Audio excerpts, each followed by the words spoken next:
Hello guys and welcome to my channel Departure from the Usual. If you haven't subscribed the channel yet, then do subscribe it and hit the like button as well. So today's shout out goes to Pankaj Sharma. If you also want a shout out, then don't forget to subscribe, like and comment down below.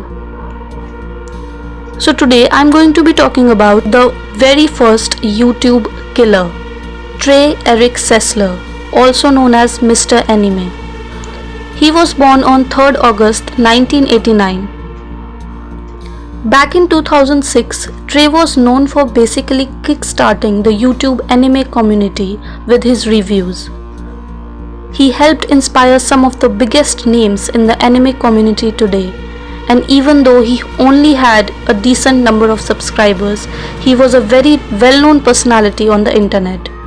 Many people across many different communities at least knew the name of his persona, Mr. Anime.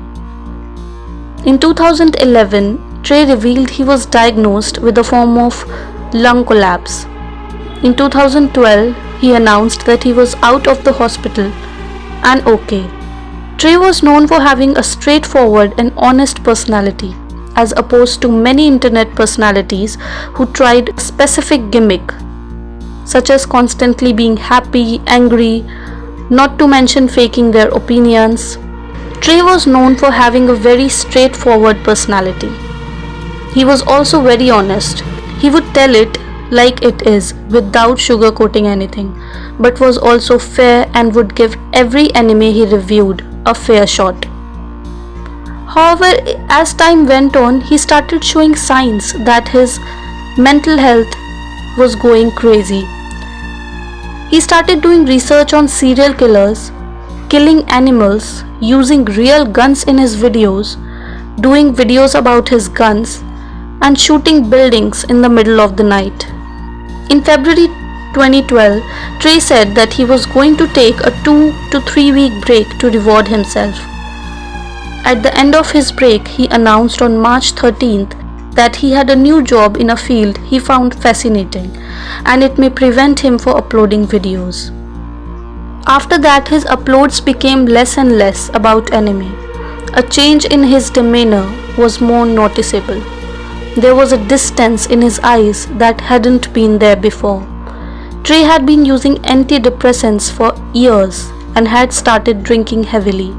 Mixing booze and drugs can be a dangerous cocktail. At that time, he found himself less successful, and this lack of success was something that put him at odds with his father, who was a respected teacher. But on March 20th, 2012, things went brutal. He called his mother in the garage and shot her 4 times with a shotgun. His brother Mark went down the hall to investigate the gunshots. Trey walked past him and retrieved a pistol from his room. He then shot his brother before making his way into his parents' bedroom and shooting his sleeping father in the head. Mark survived the first shot and managed to crawl into the bathroom and lock the door.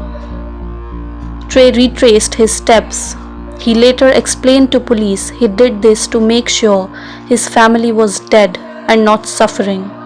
He beat down the bathroom door and finished off his brother, who he would once upon a time refer to as his best friend.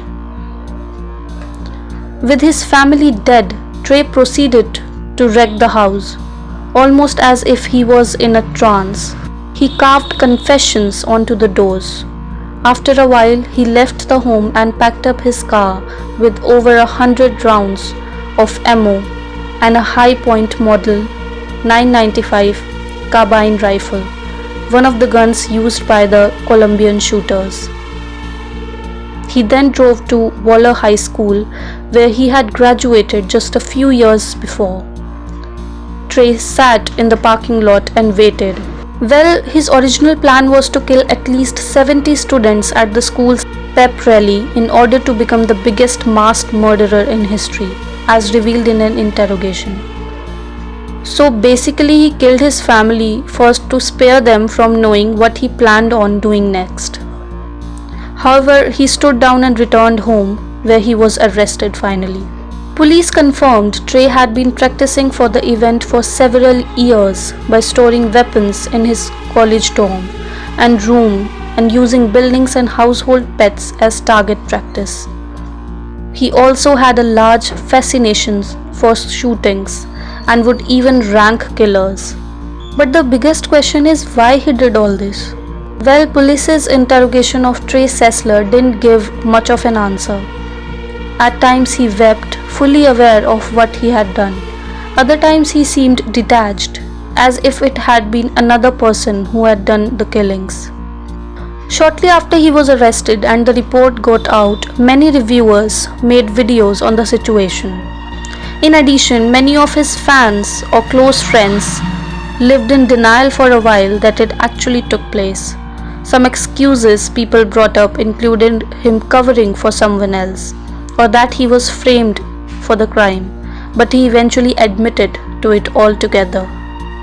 So there are also many rumors that he died, but the truth is that he is still listed as an active inmate by the Texas Department of Criminal Justice. Trey Sessler pleaded guilty and was sentenced to life in prison on August 2, 2012. He expressed happiness at being in prison, telling the press he belonged behind the bars. Many people believed that he would be put to death since he lived in Texas, but instead he was sentenced to life in prison. Trey later requested that his rights to parole would also be taken, believing he would pose a danger to himself and others. Some say he has also committed other murders, but there is no way of knowing for sure, ever since he was called the killer of YouTube. On the walls in his home, he wrote several things, including, "Why did I do this? I love my mom, dad, and brother. I miss my brother, father, and mother. And God, please forgive me because I can't forgive myself." So what are your thoughts on Trey Sessler?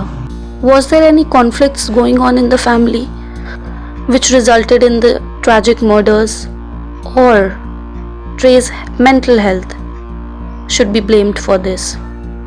Tell me in the comments below.